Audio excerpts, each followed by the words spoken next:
Ahora sí está por empezar la cadena. Nos comimos el amague, Marcelo, Sí, sí. literalmente. No, la bandera indica que técnicamente empezó la cadena, pero no hay transmisión de Ahí audio, lo están esperando, ¿no? No hubo la cadena nacional no permitió mostrar el ingreso. Claro, ahí está al Cuneo Parlamento, Libarona, ¿no? ahí está Francos, están todos los ministros, Patricia Bullrich. Se ve un congreso bastante más lleno de lo que yo me imaginaba. Sí, Bueno, hay sí, muchos sí. invitados también, probablemente. Ahí vamos a ver cuando... Ahí está Milei, ¿eh? Ahí está entrando Milei. Con y Karina. Karina. Recibido por Victoria Villarroel, si mal no veo desde acá. Sí, claro. A ver el saludo de Victoria y Qué afecto. ¿Quién le Karina. habrá dicho? Martín Menem, Afectuoso Karina y Victoria. Atauche, Expert. El abrazo con Villarroel. Sí, sí. Ok. Sí, Después de todo lo que se dijo. Prolijo. Hasta ahí decís vos. Sí, sí. con charla incluida, ¿no? Todos saben que los están mirando y que todos estamos atentos. Con a el eso. bastón, hace mucho que no... Y la banda, ¿no? Y la También, La ¿no? banda, pero formal, como las viejas cadenas nacionales, caminando con el bastón presidencial. Y el discurso, ¿no? No se lo suelta a nadie, lo lleva él. La carpetita. Sí, discurso que prácticamente va a ser leído, ¿no? Sí. En muy pocas partes. Seguramente algunas partes va a improvisar, ¿eh? 31 páginas más o menos, me dijeron por ahí. Sí, sí. Ahí está. Bueno, nos fuimos a barra, pero nosotros seguimos. 30 minutos aproximadamente es lo que duraría el discurso de Javier Milei. Ahí está entrando, Ahí está. a paso lento, con Karina Milei atrás. Ahí estamos viendo, ¿no? Toda la comitiva. Está Karina, Martín Menem, Victoria Villarroel. Bueno, se lo ve al presidente ingresando, saludando, aprovechando todos los símbolos del poder, ¿no? Ahí está lo que te digo, ¿no? Desde acá es difícil ver bien Está en esta medio, toma. sí, de la mano, digamos, del lado derecho está raleado. El lado derecho es donde se sientan los senadores de Unión por la Patria, los diputados y senadores de Unión por la Claro, Patria. y del otro lado está lleno. Está más nutrido. Sí. Está nutrido. No sé si, bueno, están todos... No, bueno, son Pablo, 257 bancas, con lo cual... Claro. Ahí está ingresando. Ha hecho su ingreso a este recinto el señor presidente de la Nación, doctor Javier Milei.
A continuación, los invitamos a permanecer de pie para entonar las estrofas de nuestro himno nacional argentino.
Pueden tomar asiento. Muchas gracias.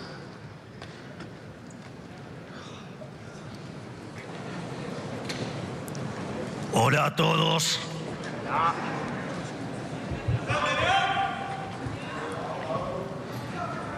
Integrantes del Gobierno Nacional, integrantes de la Comisión de Presupuesto del Honorable Congreso de la Nación, diputados, senadores y dirigentes, tanto de La Libertad Avanza como del resto del arco político que hoy me acompañan. Y todos los argentinos que están mirando desde sus casas, buenas noches.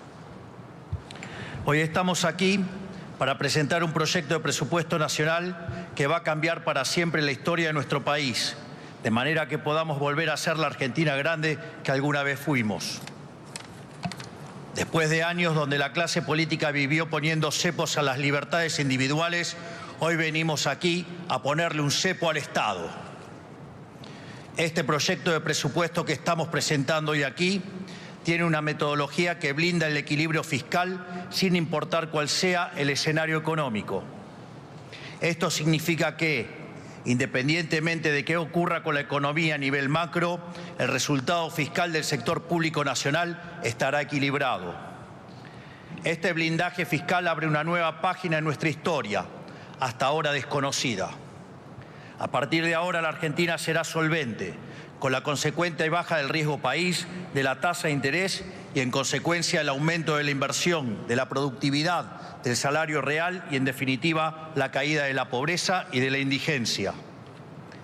De hecho, no puedo dejar de comentar que estamos hoy aquí, en esta misma casa, donde en diciembre del año 2001 fue declarado y aplaudido durante la presidencia de Adolfo Rodríguez Sá, a casa llena y en medio de enorme algarabía, el default de la Argentina.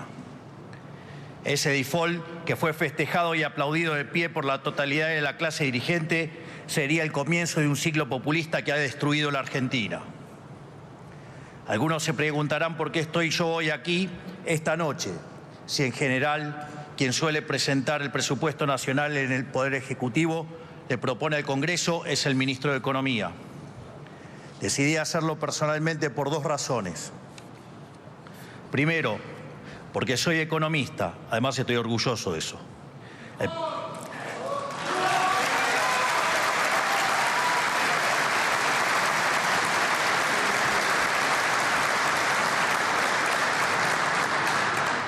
Soy el primer presidente economista de la historia argentina, para ser más preciso.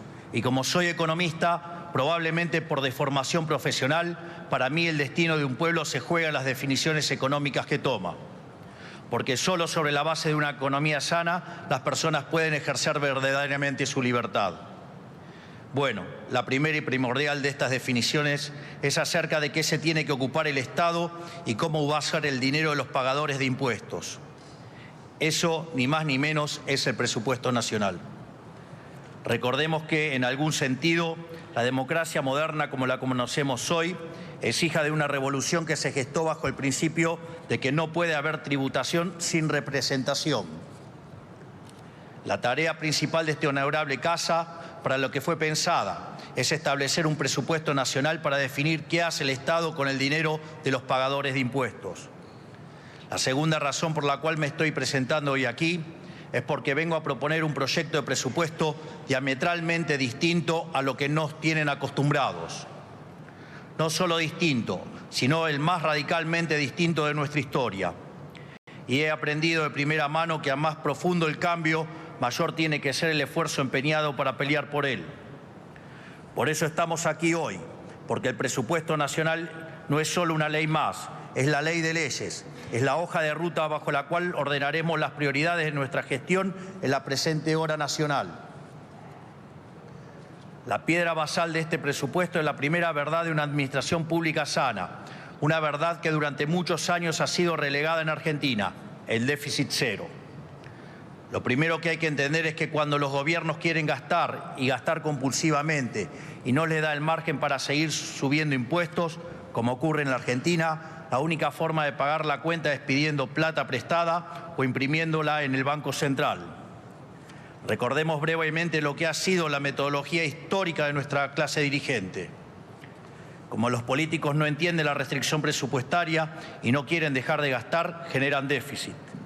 Para cubrir ese déficit, lo primero que hacen es tomar deuda. Pero como no hacen el ajuste necesario, la deuda se vuelve impagable y entonces defaultean. Así es como nos convertimos en el mayor defaulteador serial del mundo. Pero el default no es inocuo.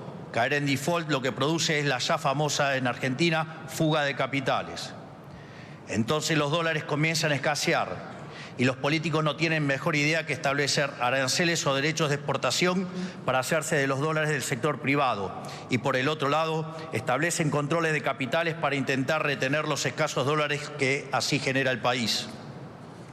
Como esto produce que la Argentina se quede sin crédito en los mercados financieros, no tiene mejor idea que emitir dinero, que como ya sabemos genera inflación.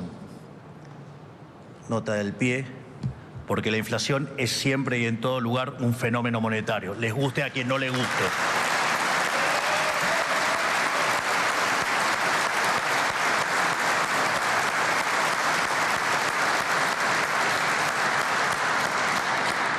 Para combatir la inflación ponen controles de precios que hace 4.000 años sabemos que no funcionan e inventan regulaciones que destruyen la propiedad privada, entorpecen el cálculo económico, destruyen capital y en consecuencia aumentan la pobreza y la indigencia. Esta es la triste historia argentina de lo que los políticos y analistas llaman política económica, que no ha sido otra cosa en la Argentina que la violación sistemática de los derechos de propiedad de los ciudadanos. Dicho de otro modo, el déficit solo se cubre con deuda, que no es ni más ni menos impuestos futuros, impuestos sobre las futuras generaciones, o con más impuestos presentes o con emisión de dinero. En Argentina más impuestos no puede haber, es el país con mayor cantidad de impuestos del mundo. Y si a eso le sumamos que el 50% de la actividad económica es informal, la presión impositiva formal en Argentina ronda el 60%. Un verdadero disparate para un país que necesita desesperadamente acumular capital. Una vez descartada la posibilidad de subir impuestos, la otra forma de solventar el déficit es con deuda, es decir, cargándole a las generaciones futuras el despilfarro de hoy. Esto no es otra cosa que entregar en el altar del populismo la vida de nuestros jóvenes, es decir, implica el exterminio de las generaciones futuras, quien hoy ya en un 70% son pobres. Pero Argentina, producto de ser el mayor defaulteador serial del mundo, no tiene acceso al crédito, por ahora, lo que inhabilita cualquier tipo de endeudamiento, aun si fuera deseable, cuando en realidad nunca lo es. Y cuando esa alternativa se agota, el déficit se paga imprimiendo pesos, que es robarle a todos los argentinos mediante el señoriaje. Para que tomen dimensión de la estafa que hemos vivido, la política le ha robado a los argentinos cerca de 25.000 millones de dólares por año en señoreaje los últimos 20 años. Y digo robado no como eufemismo, sino en sentido literal, porque cuanto más dinero se emite, cada peso que un argentino tiene en su bolsillo vale menos. Con el doloroso agregado de que la inflación, que es consecuencia directa de la emisión monetaria, golpea entre 25 y 30 veces más a los que menos tienen. El problema del déficit, sin embargo, no es una novedad. En la Argentina tuvimos déficit fiscal 113 de los últimos 123 años. Y esos 10 años que no tuvimos déficit fue porque ya había saltado todo por los aires y estábamos en default.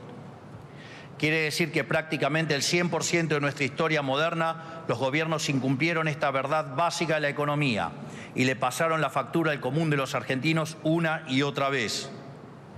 También quiere decir que este será el primer año de superávit fiscal sin entrar en default de toda la historia argentina. Vaya si no hay gestión. No es casualidad, entonces, que seamos el máximo defaulteador serial de la historia moderna si hemos vivido un siglo tomando deuda que no podemos pagar. No es casualidad que hayamos vivido con una inflación desorbitante durante el último siglo, habiendo terminado el año 2023 con la inflación interanual más alta del mundo, por encima de Venezuela y el Líbano. No es casualidad tampoco que en los últimos 120 años hayamos pasado de tener el PBI per cápita más alto del mundo a ser un país donde el 60% de la población es pobre. El huevo de la serpiente de todos los problemas económicos argentinos, de todos, que es el déficit fiscal, es la única constante a lo largo de nuestra historia. porque la deuda es producto del déficit, la emisión monetaria es producto del déficit, la inflación es producto de financiar el déficit con emisión, la destrucción del capital es producto del endeudamiento que genera el déficit. Por lo tanto, la pobreza y la indigencia son producto del déficit.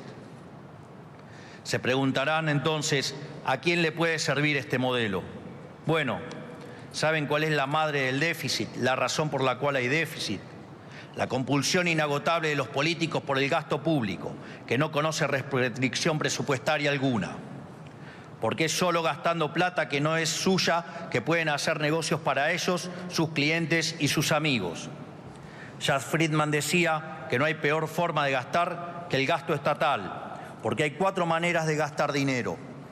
Gastar el dinero propio en uno mismo, gastar el dinero propio en terceros, gastar el dinero ajeno en uno o gastar el dinero ajeno en terceros.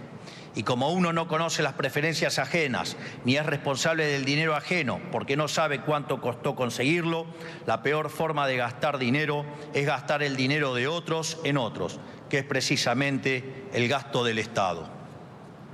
Hoy, algo que tiene que quedar claro de una vez y para siempre: no hay nada, pero nada, más empobrecedor para el común de los argentinos que el déficit fiscal.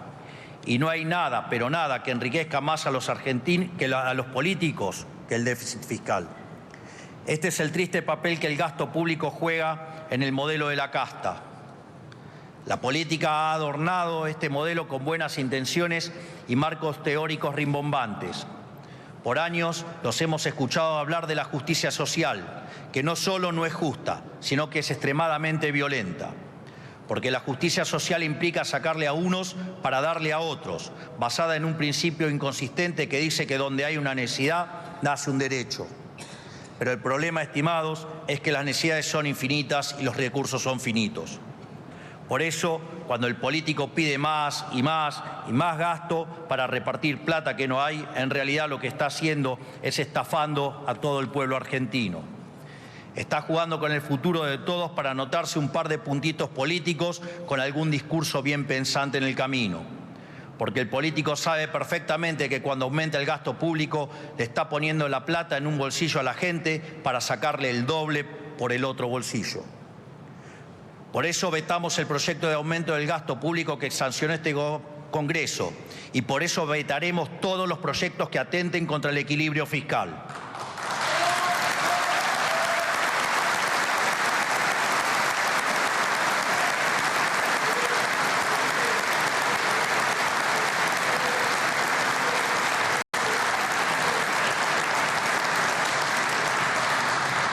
Y hacemos esto porque no vamos a ser cómplices de estafar al pueblo argentino para adoptar una medida populista. El único contexto en el que aceptaremos discutir el aumento de un gasto es cuando el pedido venga con una expresa explicación de qué partida hay que reducir para cubrirlo. Si no es así, será vetado.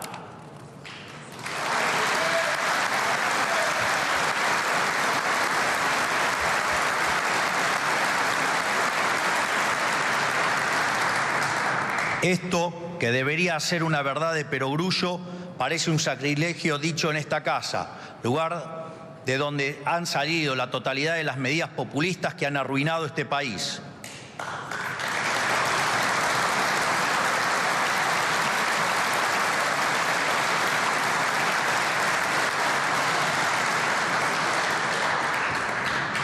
Lo paradójico es que siempre salen con enorme apoyo, porque es una regla tácita de la política argentina que cuanto más voto tiene un proyecto en el Congreso, peor es para la sociedad.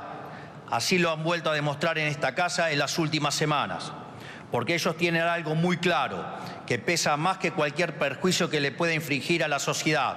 Saben que si se termina el déficit, a muchos se les termina el negocio.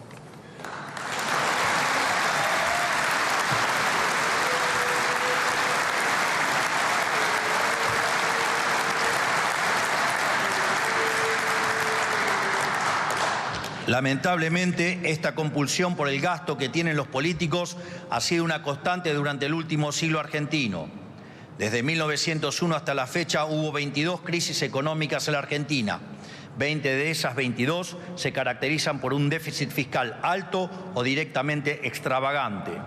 lo cual generó una profunda volatilidad en la economía argentina, atentando contra la inversión y el crecimiento. Dicho esto, detengámonos a recordar cómo era el cuadro fiscal previo a las crisis que recordamos con más angustia. En la previa al Rodrigazo, el déficit fiscal era de 14 puntos del PBI. Acercándonos a las crisis del 81-82 con la tablita cambiaria, era de 11 puntos. Antes de que se desencadenara la hiperinflación del 89, el Estado Nacional cargaba con 8 puntos de déficit. Y detrás de uno de nuestros últimos traumas nacionales, la crisis de la convertibilidad del 2001 y 2002, teníamos un déficit de 7 puntos del PBI. En este recorrido se ve un claro patrón. Además de la persistencia de los políticos por gastar la plata que no tenemos, cada vez el país tiene una menor resistencia a la distorsión fiscal. Cada vez que las crisis estallan con menos déficit y se preguntarán ¿por qué ocurre esto? Ocurre porque habiendo abusado de todos los mecanismos de financiación del déficit que existen, tanto los argentinos como los mercados cada vez nos dan menos crédito. Esto quiere decir que cuando abordamos el cuadro de situación heredado, no estamos hablando únicamente del masazo del 2023, sino del efecto acumulado de un siglo entero de crisis recurrentes. También quiere decir que si no lo solucionamos ahora, si no damos esta pelea de una vez y para siempre, la solución será cada vez más cuesta arriba y pronto se convertirá en una tarea casi imposible. Bueno, la política, en economía y en la vida misma, uno no elige con qué cartas jugar, uno juega con las que le tocan. Los tontos ignoran la realidad, los necios la niegan, los que apuestan al éxito la aceptan y la resuelven.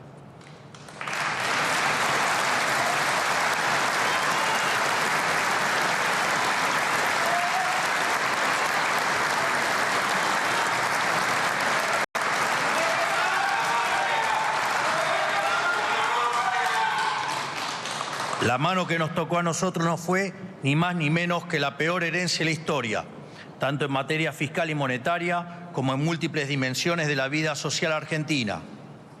Heredamos un déficit consolidado de 15 puntos del PBI, de los cuales 5 puntos pertenecían al Tesoro y 10 al Banco Central, más que en cualquiera de estas crisis que acabo de mencionar. Pero algunos que dicen ser economistas, que viven de olvidarse cosas a propósito, salen todos los días en televisión haciendo la cuenta que vivíamos en Suiza. Para ponerlo en números palpables, ajustar el déficit de 15 puntos del PBI implicó que hiciéramos un recorte del gasto de alrededor de 90.000 millones de dólares, que no es otra cosa que decir que le estamos devolviendo a los argentinos ese dinero. O sea, no exageramos cuando decimos que hemos hecho el ajuste más grande de la historia de la humanidad. Por eso, no me deja de llamar la atención que dirigentes de todos los colores y banderas nos acusen tan seguido de no tener gestión.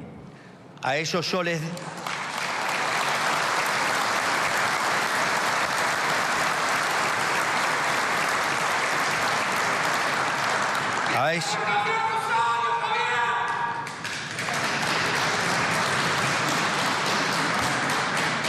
A ellos yo les digo, ¿saben qué? Gestionar no es designar miles de funcionarios en todos los rincones del Estado cuando la mitad de esas áreas no deberían existir. Gestionar no es un director nacional firme una resolución para gastar millones de pesos en servicios que el sector privado puede proveer mejor y más barato. Gestionar no es hacer rutas que no conducen a ningún lado ni viviendas hacinadas que nadie quiere. Gestionar no es saber usar el GD como decía el ex candidato Massa. Gestionar es haber evitado la hiperinflación que nos dejaron en puerta.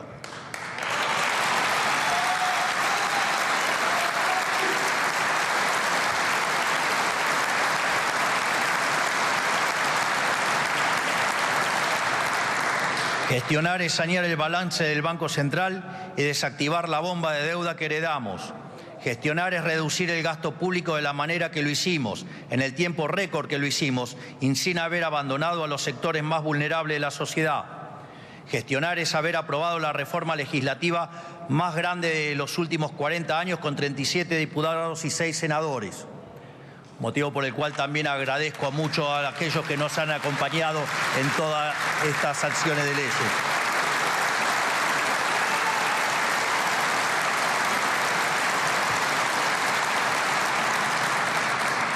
Gestionar es echar los 31.000 ñoquis que hemos echado en estos primeros 9 meses.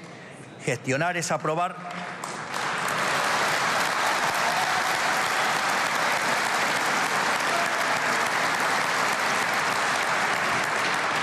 Gestionar es aprobar la boleta única de papel, una bandera de aquellos que hablan de transparencia, pero que poco han hecho por ella.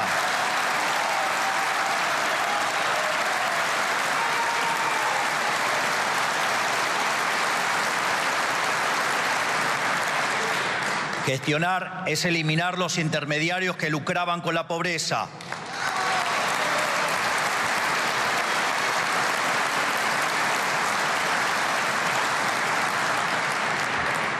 Gestionar es haber eliminado los piquetes y llevar más de 4 meses sin corte de calle en el AMBA.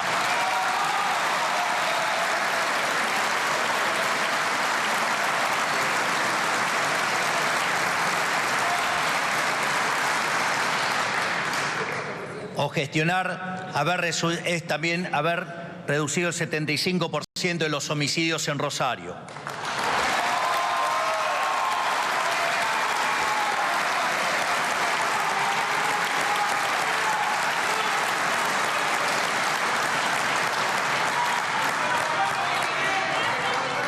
Gestionar es remover las infinitas regulaciones que hay en todos los sectores de la economía para facilitarle la vida a los que emprenden y trabajan.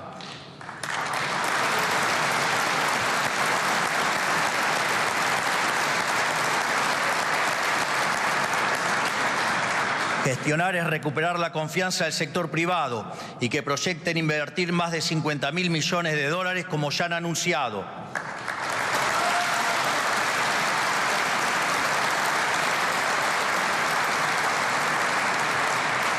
En definitiva, gestionar no es administrar el Estado. Gestionar es achicar el Estado para engrandecer a la sociedad.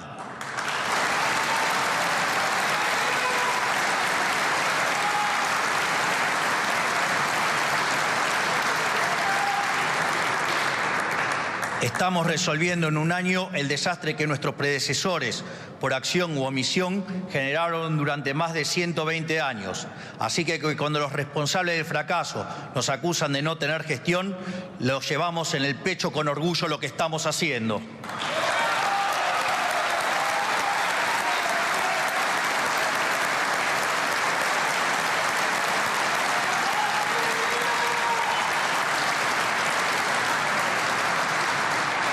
Sin embargo, el gigante desafío persiste y ahora tenemos que hacer valer el titánico esfuerzo realizado por todos los argentinos y darle sostenibilidad para el futuro. Por eso hemos decidido que parte de nuestro legado sea cambiar para siempre la metodología a través de las cuales se elabora el presupuesto. El déficit siempre fue consecuencia de pensar primero cuánto gastar y después ver cómo financiarlo. Nosotros vamos a hacerlo al revés, pensando primero cuánto tenemos que ahorrar para después ver cuánto podemos gastar.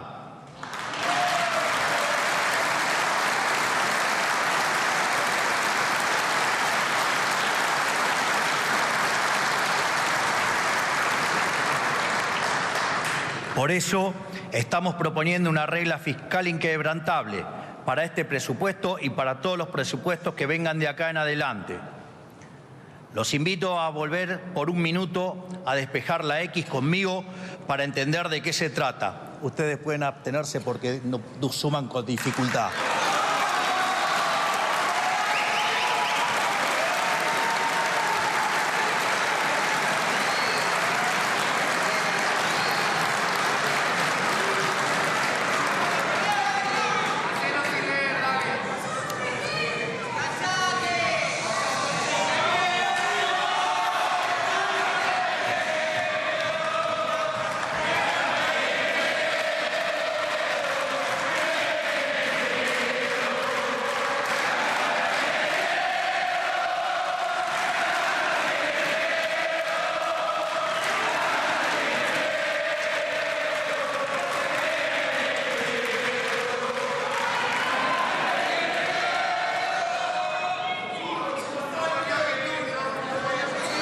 Mirá que yo lea o no, vos seguís sumando con dificultad, Martínez.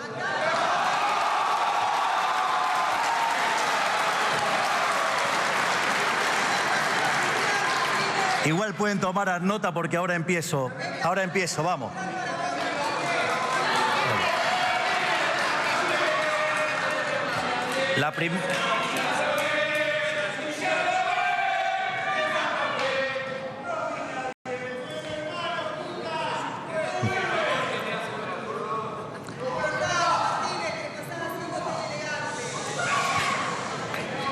La primera premisa de la que partimos es que el superávit primario tiene que equivaler o exceder obligatoriamente al monto de los intereses de deuda a pagar. De modo que, si el superávit primario es el resultado de netear los ingresos con los gastos corrientes y de capital, el gasto primario tendrá que ser igual o menor a los ingresos, menos el superávit primario. Es decir, el nivel de gasto a erogar estará condicionado por el nivel de superávit primario a conseguir, que a su vez estará condicionado por los ingresos observados, neto del monto de intereses a pagar por la deuda.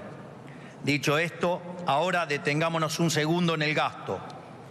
El gasto corriente está compuesto de la suma del gasto automático ilícitamente indexado por ley y el gasto discrecional.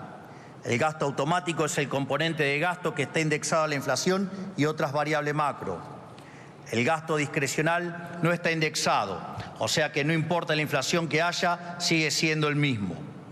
Bajo este nuevo esquema que estamos proponiendo, si los ingresos son mayores a los estimados, el gasto automático podría aumentar en línea con los ingresos, pero el gasto discrecional se mantendrá congelado.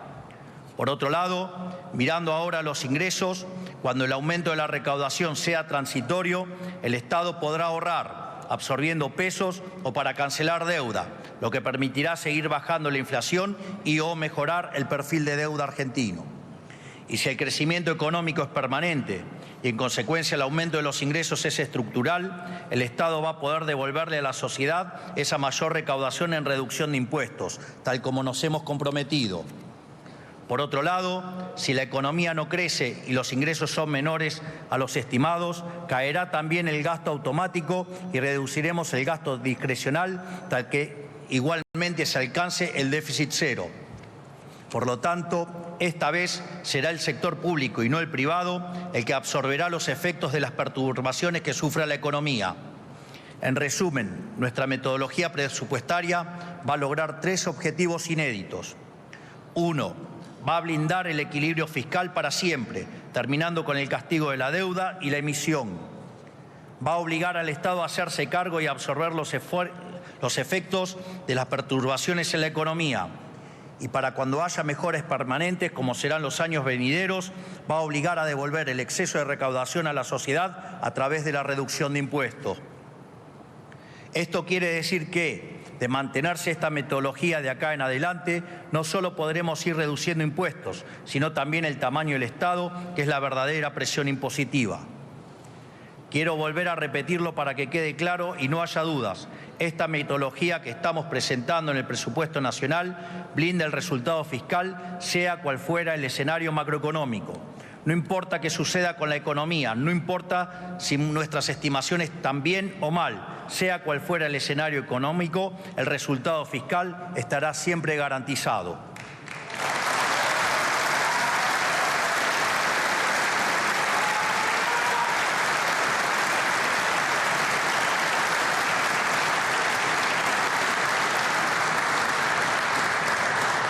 Pero para que esto sea posible, en la Argentina nos debemos un debate honesto acerca de qué se tiene que ocupar y de qué no el Estado Nacional. Nos hemos acostumbrado a pensar al Estado Nacional como una niñera que se tiene que hacer cargo de todo, desde darle de comer hasta entretener a cada ciudadano.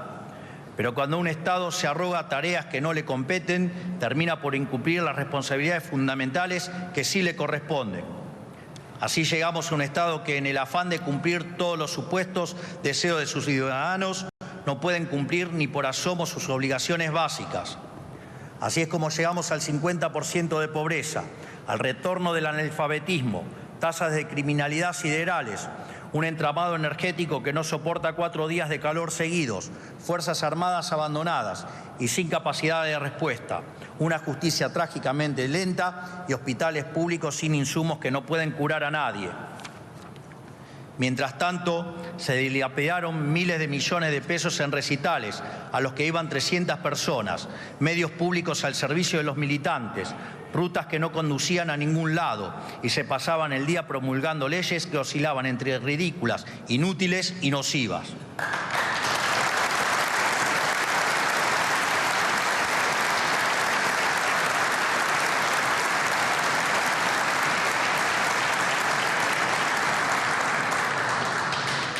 Como dijo Cicerón, cuanto más se acerca el colapso de un imperio, más estúpidas son sus leyes.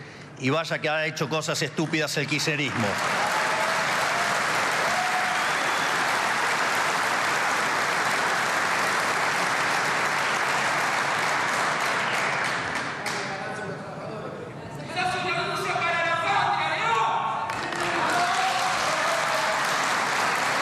Y lo peor de todo, nos dejó un sistema en el que el 70% del gasto público se va en gasto social de distinto tipo. Esto, que durante años ha sido aclamado como un éxito para todo el arco político, no indica otra cosa más que una tragedia humanitaria, porque significa que más de 20 millones de argentinos no se pueden sostener por sus propios medios si no es con la ayuda del Estado, ayuda que se fondea robando a una parte de la sociedad con los impuestos. Si alguien cree que esto es algo deseable, déjenme decirles que están equivocados. ¿Les parece que esto es ajeno a que el Estado realice tan pobremente sus tareas esenciales? Por eso es hora de volver a las bases y barajar y dar de nuevo algunas definiciones.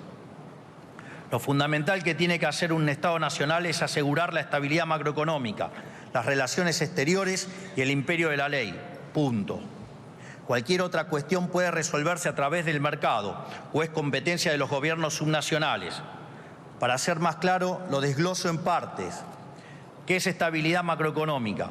Que no haya déficit fiscal y que haya estabilidad monetaria y que en consecuencia no haya inflación y se facilite el crecimiento económico. Facilite porque los privados deciden en qué invertir, no que lo haga un burócrata desde una silla y en el medio se quede con algo en el camino.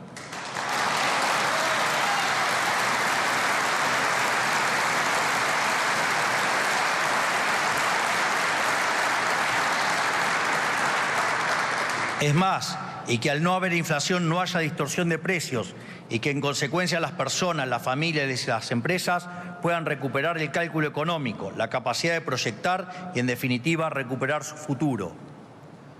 ¿Qué es el imperio de la ley? Seguridad para proteger a los ciudadanos de posibles ataques de otros a su vida y a su propiedad. Justicia para dirimir imparcialmente los conflictos entre ciudadanos y castigar a quienes infringen la ley. Y defensa para protegernos de posibles conflictos con otros países o amenazas externas. Repito, cualquier otra cuestión puede resolverse a través del mercado o es competencia de los gobiernos subnacionales. Tiene que entenderse de una vez que no es tarea del Estado interferir en el proceso económico. No creemos en la política económica contracíclica y de ningún tipo. Creemos en la libertad, en los derechos de propiedad y en que los precios se expresen libremente.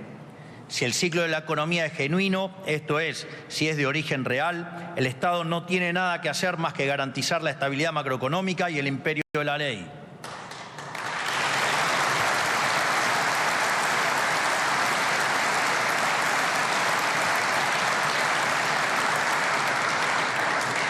Si el ciclo económico no es de origen real, sino que es generado por el Estado, es lo mismo que aceptar que un mafioso nos rompa las piernas para luego venir a ofrecernos las muletas. No queremos las muletas del Estado, queremos vivir en libertad, no queremos que nos rompan las piernas.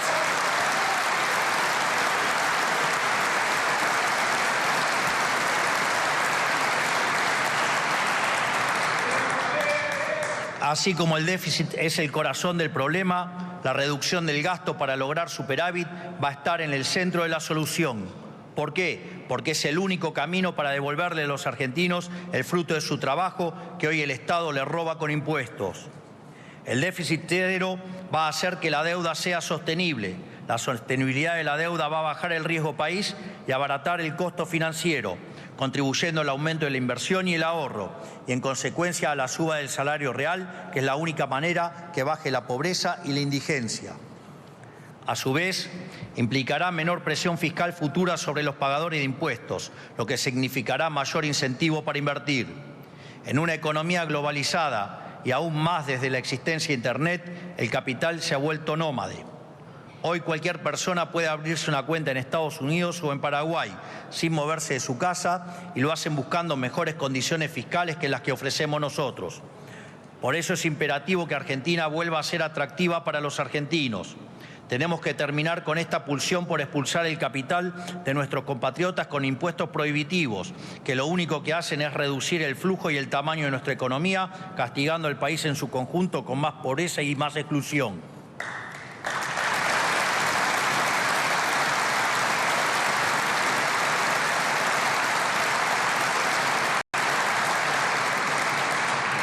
Queremos que las empresas argentinas vuelvan a ser competitivas para que puedan contratar a más trabajadores, pagarles mejores sueldos y así frenar el éxodo de capital humano que vivimos hace más de 20 años. Hay que amigarnos de una vez por todas con la idea de que lo mejor para un trabajador es un empresario que invierte. Pero la única forma de multiplicar la cantidad de empresas es dejándoles de meter la mano en el bolsillo y liberándolos del infierno de regulaciones, permisos y costos altísimos que tiene la actividad privada en la Argentina. Para llegar a este punto, nos hemos propuesto el plan de reformas estructurales más ambicioso de toda la historia argentina, el cual inició con el decreto 630-23, siguiendo con la aprobación de la ley bases sancionada por este Congreso y continúa con todas las desregulaciones que anunciamos a diario, sumando los proyectos de ley que seguiremos enviando a este Congreso. Gracias a esta mega reforma del Estado que hemos emprendido, estaremos alcanzando niveles de libertad económica similares a los de Alemania, Francia o Italia, en menos de un año de gestión con viento y marea en contra. Y vamos en rumbo firme y decidido a ser el país más libre del mundo, porque la libertad nos traerá prosperidad y nos hará grandes de nuevo. Sin embargo, incluso si todo saliera como pensamos, esta guerra que llevamos adelante contra el gasto público y el costo argentino se pelea en todas las dimensiones del Estado y también en las jurisdicciones provinciales y municipales. Por eso a los gobernadores les digo: cumplir el compromiso de bajar el gasto público consolidado a 25 puntos del PBI requiere que las provincias en su conjunto hagan un ajuste adicional de 60.000 millones de dólares. Nosotros ya hemos cumplido nuestra parte del acuerdo. Ahora faltan ustedes. Los argentinos a lo largo y ancho del país saben perfectamente bien que por cada peso que dejen de gastar las provincias y los municipios se lo podrán devolver en bajas de ingresos brutos u otras tasas. Si cumplen con este mandato popular, los argentinos de bien estarán agradecidos. Pero déjenme decir que hay algo que estoy seguro que los argentinos no van a permitir, y es que cuando el Estado Nacional elimine o baje un impuesto, ustedes quieran subir los suyos. No va a caminar. Los argentinos son un pueblo rebelde y cansado de las avivadas de los políticos. Estamos viviendo un momento bisagra en nuestra historia. No lo subestimen. De hecho, cuando ingresé en la política señalé que no venía a guiar corderos, sino a despertar leones. Y les cuento...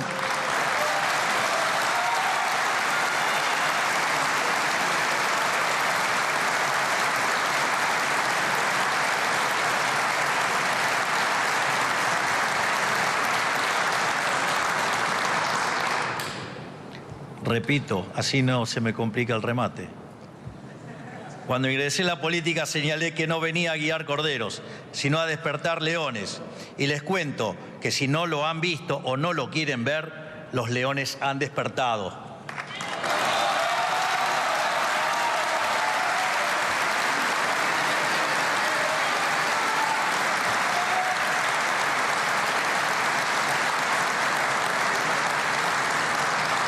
Por último,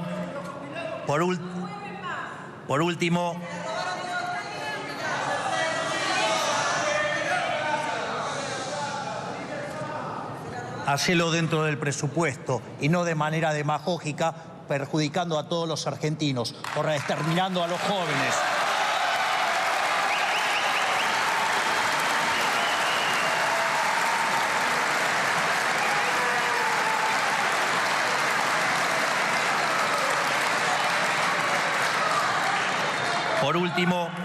quiero hablarle a los integrantes de este Congreso. Este es un momento bisagra en la historia de nuestro país. No aparecen seguidos momentos donde se pueda cambiar el curso de la historia. Si fuera fácil, no estaríamos hoy en donde estamos. Por eso tenemos la oportunidad, más que la oportunidad, la obligación de aprovechar este momento. Porque recuerden, cuanto más nos sumergimos en el fondo del mar, más que nadar para salir a flote. Pero el único camino hacia el progreso es terminar con el déficit fiscal, bajar el gasto público, eliminar impuestos y confiar en el ejercicio de la libertad por parte de los argentinos. Todo lo que ustedes odian.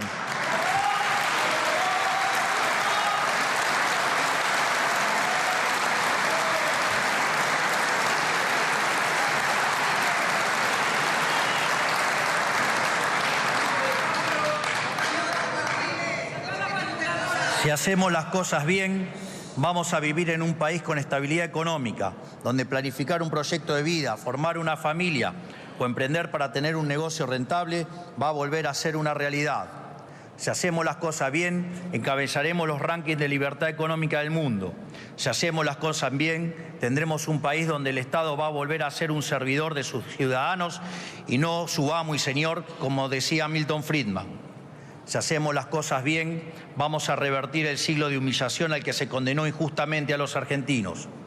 Por eso, honorables miembros del Congreso de la Nación, la presente hora política nacional les ofrece dos opciones.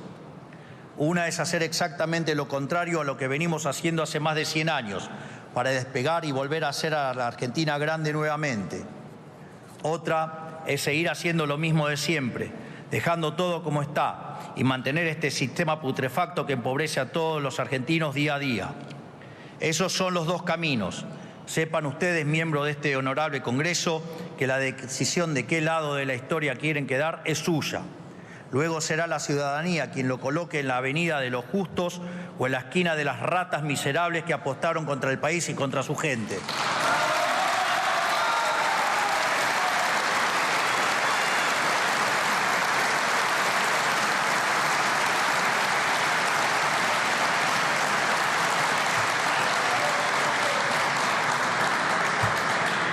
Para finalizar, quiero citar nuevamente a Marco Tulio Cicerón, el gran legislador romano, que decía: el presupuesto debe equilibrarse, el tesoro debe ser reaprovisionado, la deuda pública debe ser disminuida, la arrogancia de los funcionarios públicos debe ser moderada y controlada, y la ayuda a otros países debe eliminarse para que Roma no vaya a la bancarrota. La gente debe aprender nuevamente a trabajar en lugar de vivir a costa del Estado. Esta frase tiene más de 2000 años. Más de 2000 años. Y ustedes de eso no aprendieron nada.